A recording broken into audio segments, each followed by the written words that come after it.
Old blog screen capture. Old blog screen capture. All right. So where are we at? Now you can see I put that picture onto my blog, and I am developing an identity for that name. I already know I'm going to be Shaz Bar Barrick. Shaz the first name, Bar the middle name, Barrick the last name. Just being stoned probably, or being silly, being like, all right, SB Barrick, Shaz Bar Barrick. That was like right out of high school, or after the army. I think after the army I was like, all right, I'm gonna get my writing out there. I always felt like I wrote that speech in 6th grade. I've always earned esteem through writing. The girl I lost my virginity to when I was 19, we met when we were in 7th grade, and then 8th grade, 9th grade we hung out. She went to a different high school, and then I connected with her when I was visiting from the army. So we hung out until I was like 16ish, and then we reconnected when I was like 2, 3 years later, and we had like a pretty cool weekend at house party, which there's a cool story about that. But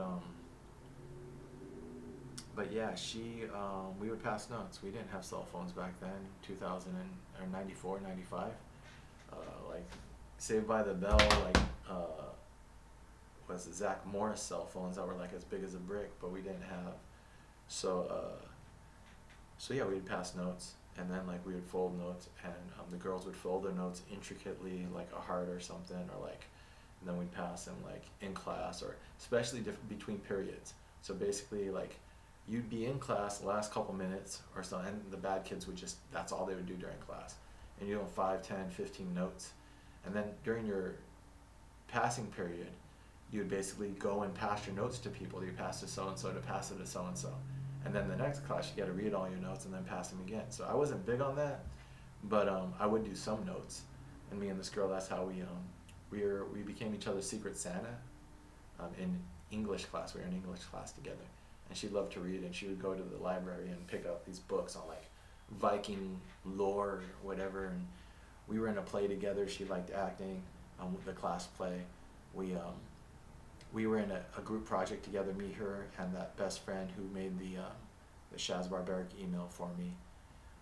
We were all into hip hop, and we made a group project about Lord of the Rings, about Piggy. Piggy is the kid in Lord of the Rings who dies, and they pick on, and so we called it Piggy Smalls instead of Biggie Smalls, and we put the words over California. Yeah, that's really interesting. So Tupac and Biggie die while I'm in like middle school, and so that affects you. We care about hip hop. We're like, shit, the world's a violent place, and so we made a song about Piggy Smalls instead of Biggie Smalls.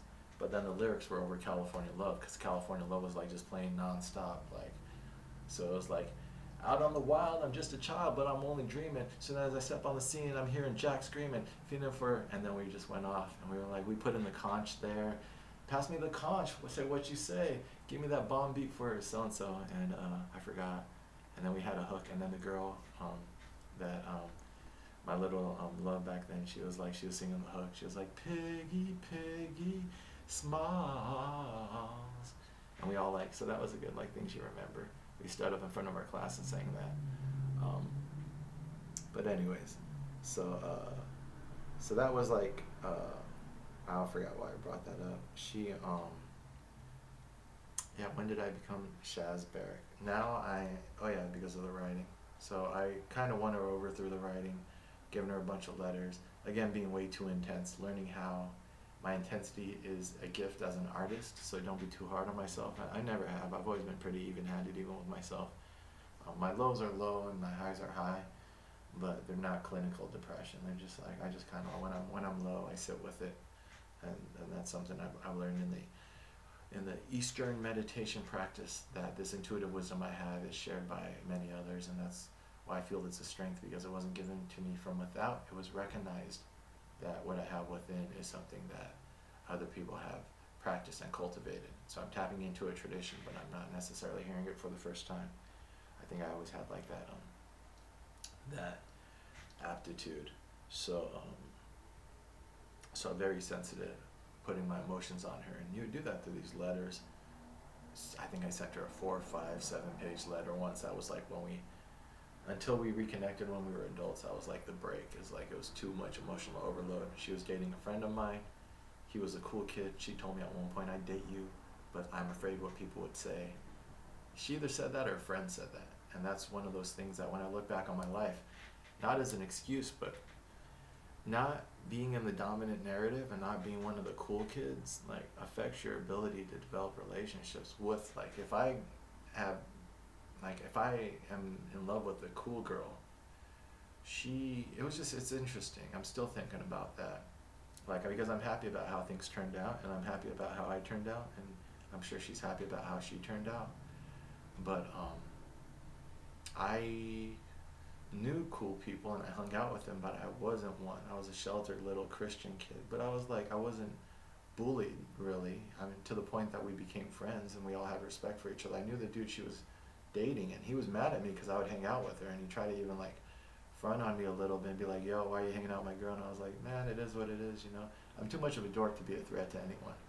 Um, but uh, but yeah, she told me once, like, I would date you, but like, you know, he was better for her social, like, he was a cool kid. And I wonder about that, and that's why I feel for outcasts, I think, and that's why I feel for other people that, like, I really identify with people who don't tap into the normal narrative of their social groups or of society, because I didn't, and I didn't by choice, on anyone. Like, I wasn't just like, I'm not a joiner, I think is what it is. That's what I say, like, because it's like, I had smart friends in the academic decathlon and pentathlon. In high school, there's this girl who got 1600 on her SATs, which at the time was perfect. I hung out with those people, they really intrigued me, but only enough. I wasn't a part of their group. They'd be like talking about going to the movies. I think we hung out a little bit after school. We did some like football, touch football games at night, some fun memories. That one of them ran into me in a coffee shop and brought it up, and I had totally forgotten about it.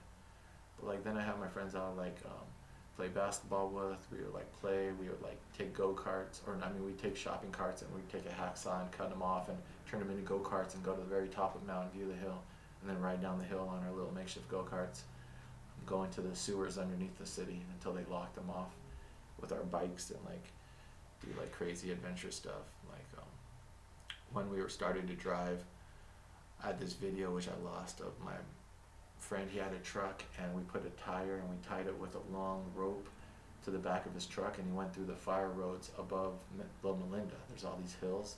Loma is hill in Spanish. Linda is pretty, so Loma Linda is pretty hills.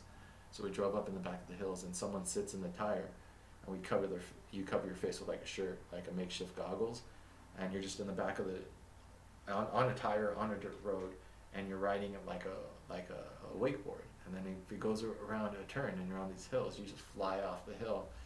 And so we should have killed ourselves a couple times doing stupid stuff like that. Yeah, just stupid little adventure stuff like that. Like with that Randall kid, he was a class president. Just checking in with all these social groups without ever belonging to any. I was in wrestling, but I didn't really belong to that. So I guess this is where I'm like putting it all together and being like, well, I'm the writer. I'm the guy who observes and then describes all the things that I've seen, and that's why I'm so curious about all of these subsets, because I want to synthesize it all. And then I'm going to use my writing name, Shaz Barbaric, SB Barrick. And I was like, oh, Barbaric, like I would like to turn that into something as an artist. I've always considered myself like an artist first, and then whether it's music or writing or drawing, but like life is an art, and that's what like changing my name has become really. It's like I'm performing identity as an art that like at the end of my life when I look back, and that's why on my website I have joyful years. You can fit, if I could just fit these years with art, when I look back, it's just a very full life, but not something specifically. Like I have a piece of work that might turn into a play. I know about screenwriting, and it'd be nice to work on some screenwriting ideas I have eventually. But an artist as a generalist, and then specifically you get into a genre to perfect that genre, or create something you think is going to last, but stepping out, just being like that bigger picture. So I'm like, SB Barrack, Shasbar Barrack, that has to mean something. Um, so I start looking into it, start attaching that to my conception of civilization, tracing back this whole thread of civilization, being like, oh, we've been assholes from the beginning. All right, that makes sense. You know, it's like you had like hard imperialists and the barbaric tribes who would sacrifice the Aztec, sacrifice their victims' hearts to the Aztec hummingbird gods. And then you have soft imperialists, like Americans who do the Iraqi genocide, which we first put sanctions on their country, no-fly zones. We limit medical supplies being allowed to send to them, modern textbooks being allowed to send to them, to pretty much like lower their standard of living until they're weak enough to invade. And then in the invasion, we kill 100,000 right away, just in the shock and awe.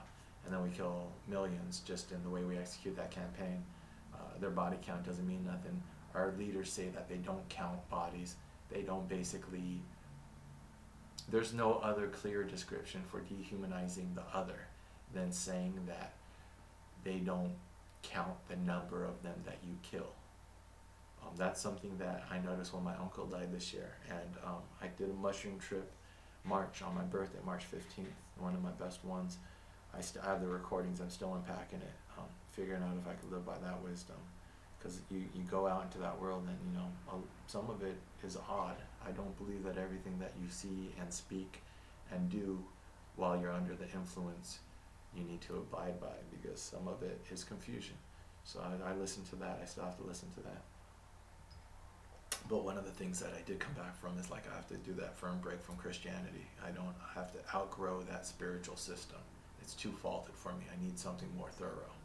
And that's when I started walking towards formally an Eastern way of looking at things, which does not personify a God figure. You can believe in a greater spirit or a being or something that started the world, but I feel like that personification of them, giving them a name, God, and everything else, is the beginning of a lot of faulty logic. And it seems like Eastern spirituality gets by just fine by just calling it an unspoken pattern. The Tao which can be spoken is not the true Tao. The true pattern of life is something that can't be captured in words. The words help us, but every iteration of that true pattern lessens it. And that's a nice little humility. I needed something more comprehensive. And I realized that intuitively on that mushroom trip, but later on when my uncle died in April and no one had any real context or words to say, and I had to bring my wisdom to the table, and I read a poem, and I did some art, and I spoke a little bit, but I felt like I was the only person putting this in context and turning this into a positive addition to our story. You can't mourn all your life, and there is a time for mourning, but the times of life and death, birth and death, if no other time, is a time to solidify your story. Who are you? Who are we as a family?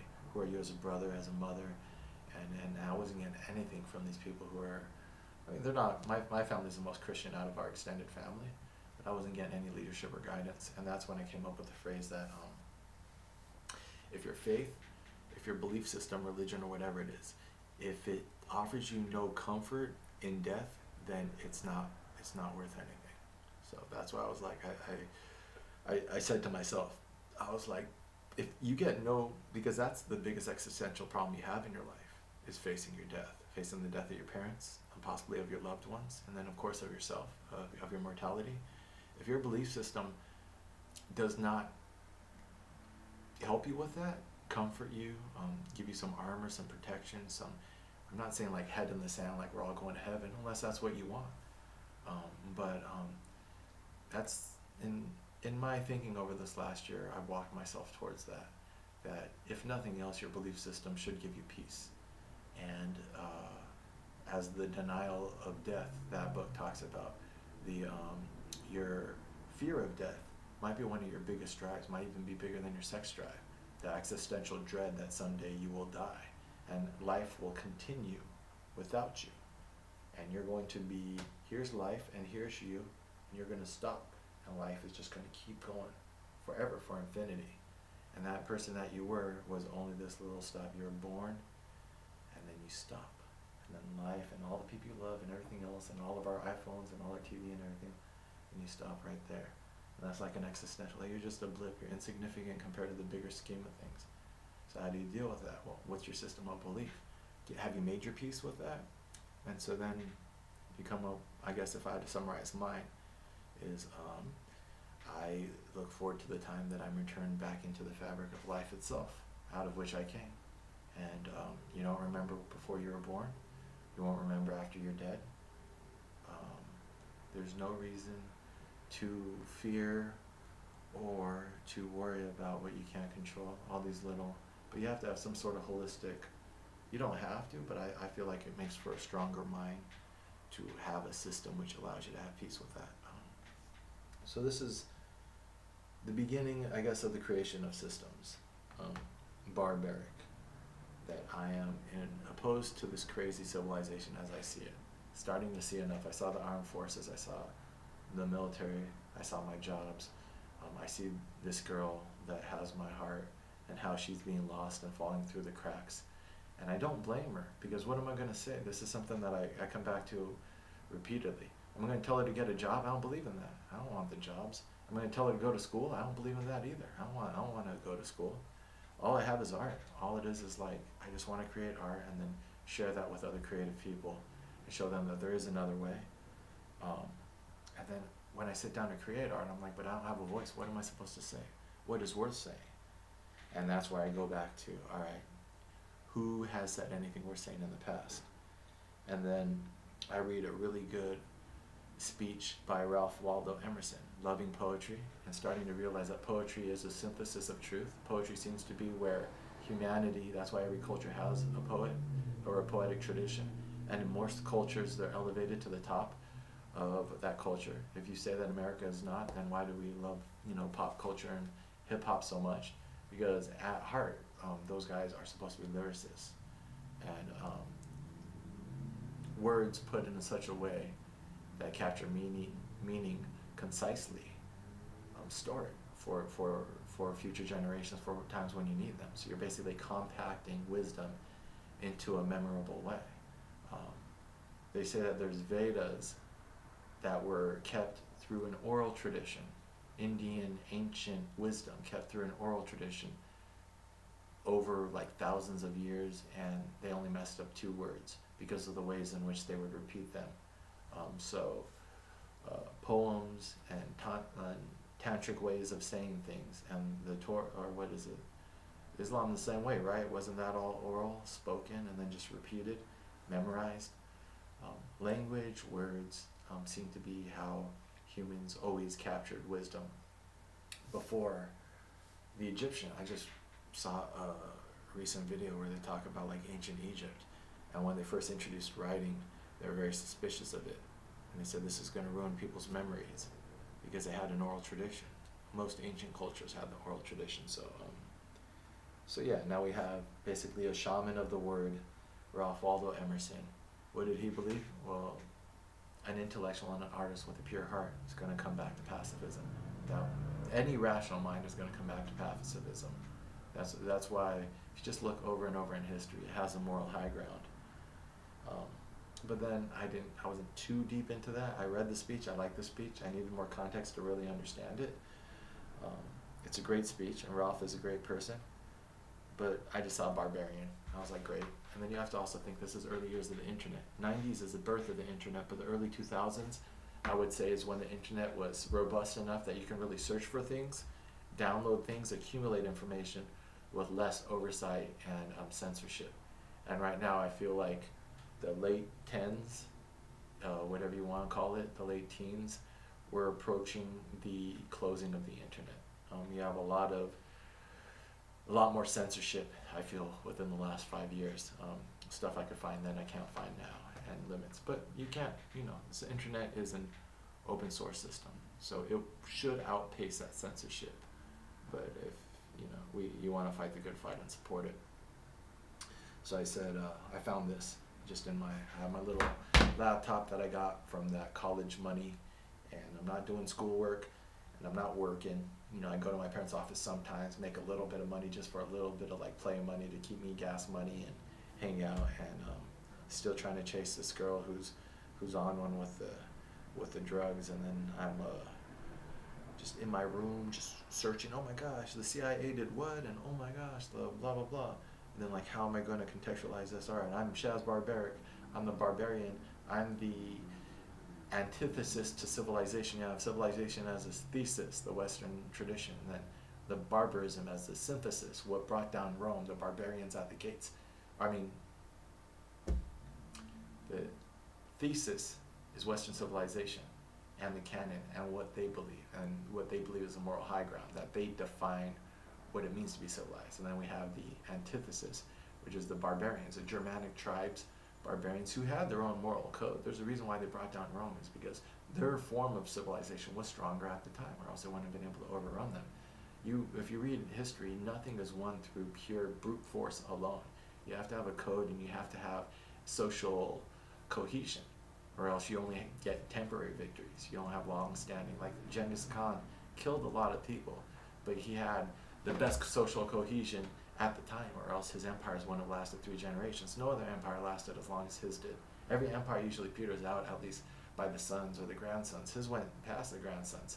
Out of Genghis Khan, we have Kublai Khan, who I believe is his grandson, who affected all of Chinese history, and no one outside was ever able to administer China as well as Genghis's families. So they were doing something right as far as administration science goes. And then they also, I think the numbers are, they killed maybe 1/10 of all humans who ever lived. They affected the global climate.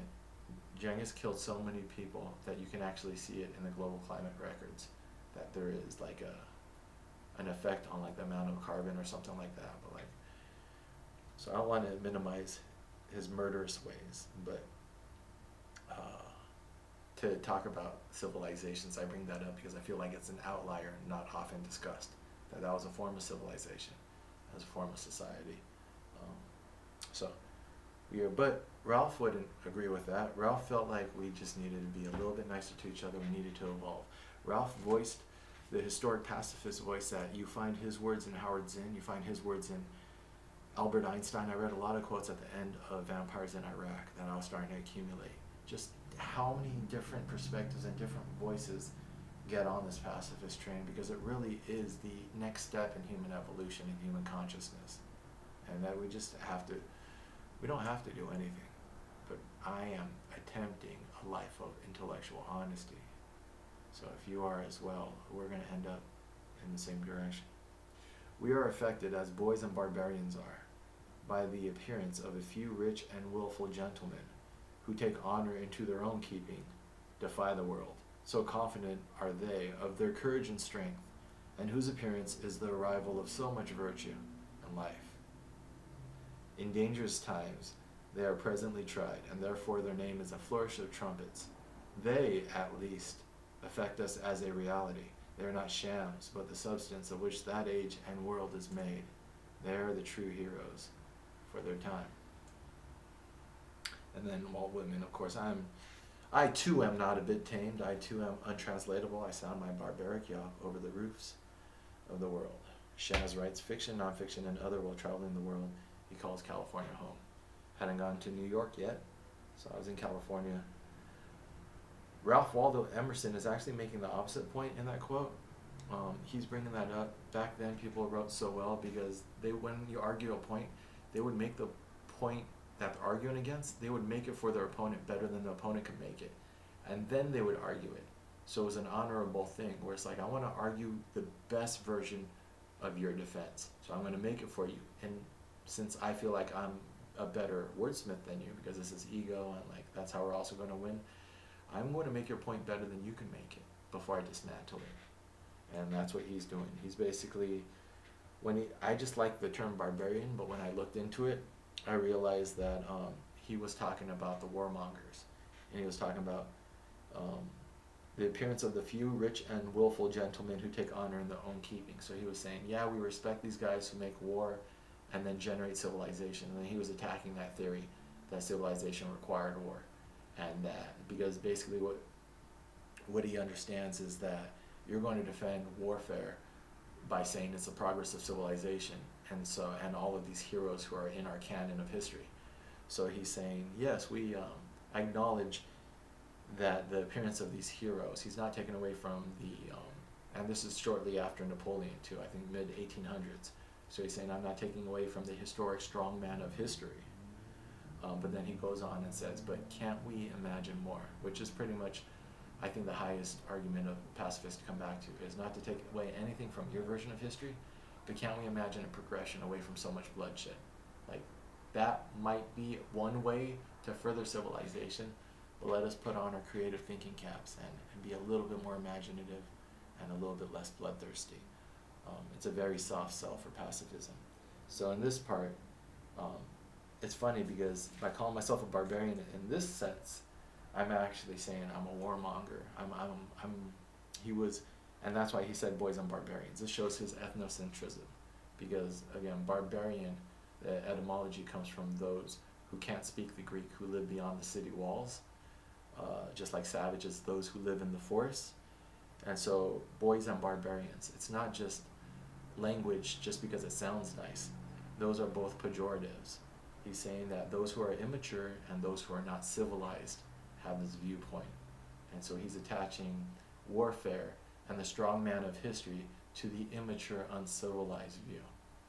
So Ralph Waldo Emerson isn't really agreeing with me here, because I go into the woods to the natives and to the supposed uncivilized, and I actually respect those cultures and that indigenous wisdom. Being Mexican and being a part of the oppressed of the world who has been dumped upon by the Western tradition, in order for my process of healing, I have to elevate that and say, we're just as good as you guys. We're not better. I don't really like people who say, like reparations or like, Azatlan, Mexico has to reclaim parts of America. No, we're not better and we're not worse. We're on equal playing field. And I don't like it when people shit on, because I'm half white too, like people shit on like the white race. It's like the Germanic tribes who took down Rome. And, like you could talk about like the people from the Caucasus. Or I don't really believe in race, but, everyone needs pride in their cultural heritage. And everyone needs to stitch their way back into time itself. However you do that. Follow your parents, your grandparents, and go back to the eternal story, back to where we all came from, common ancestors. That's strength. If stories are strength, not just who you are and who I am, since what I'm trying to do since I was born, you have to go deep back. You have to go, and that's why I use that term, into time itself. Go back to your parents, grandparents, your generations. So it's okay if you have gaps and you don't know who your parents, grandparents are, but look at you. Where are you from? And then you can go back that way. And that's where, like, instead of race, just look at you. Because, like, race is kind of silly. Like, people from Honduras, Nicaragua have facial features like Asians. So, like, don't deny that part of yourself. You might have come over from the Asian landmass across the Bering Strait. So those might be your people. So maybe you should dig more into, like, Oriental philosophy, Eastern philosophy. Like, your people are your people. And then we all are each other's people eventually. But, you go outward from yourself, then your family, outward. That concentric circle approach, I think, is the most holistic, rational way to tie yourself into the brotherhood of man, and then also to put us all on equal playing field. It's, this identity politics where we're like pitting victims against victims is just a way for us to be manipulated, because no one has a monopoly on suffering. You want to talk about slavery, about African Americans? Well, there's undocumented right now who are treated just as good as slaves, don't have the right to vote, don't have the right to fair working conditions, because they're living as second-class citizens. So it's not as bad as when slavery was here, but it's a form of slavery when you're denied your rights, and we have tens of millions of people in the United States being denied their human rights.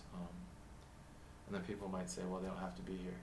In a world where capital moves around the world freely, you're saying people can't? Well, now we're creating a whole nother set of problems.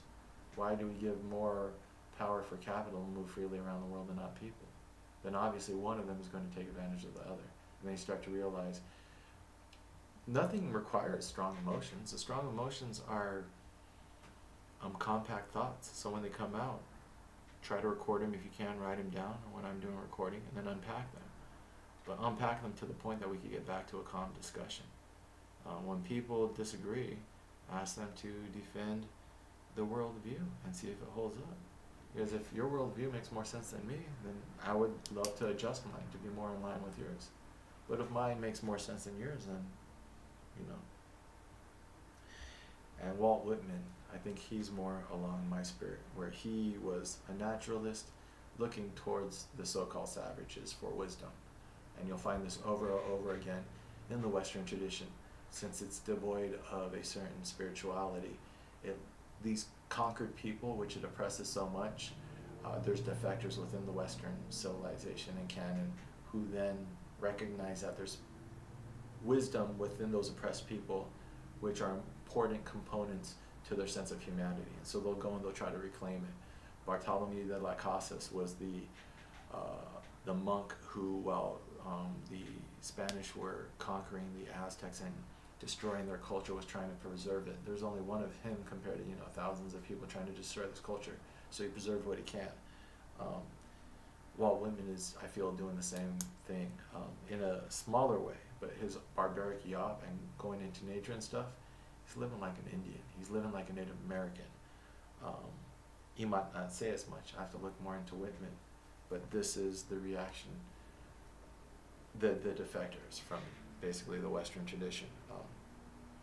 When they talk about the manifest destiny, which is ethnic cleansing, the ethnic cleansing that was happening across the United States, people would defect from the colonies to the Indian way of life. Often. It was often that people would run away and live like an Indian, marry the women, and mix with their culture. Hardly any of them would do the opposite and mix with our culture. And so that just tells you who's winning there. Who had the stronger culture? Well, a lot of us, or not us, I'm not colonists, but a lot of the Puritans went to the Native Americans. Very few of them went back. Because one is a more oppressive authoritarian culture, and once you taste freedom, in a libertarian anarchist sense of minimal authority in order to run your society, there's really no comparison.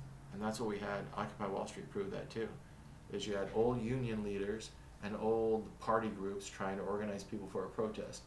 And then you had David Graeber and a couple other anarchists organizing consensus-based GAs, General Assemblies, which is a lot more horizontal, less top-down, and more horizontal organization structures. And once you experience social cohesion and once you experience,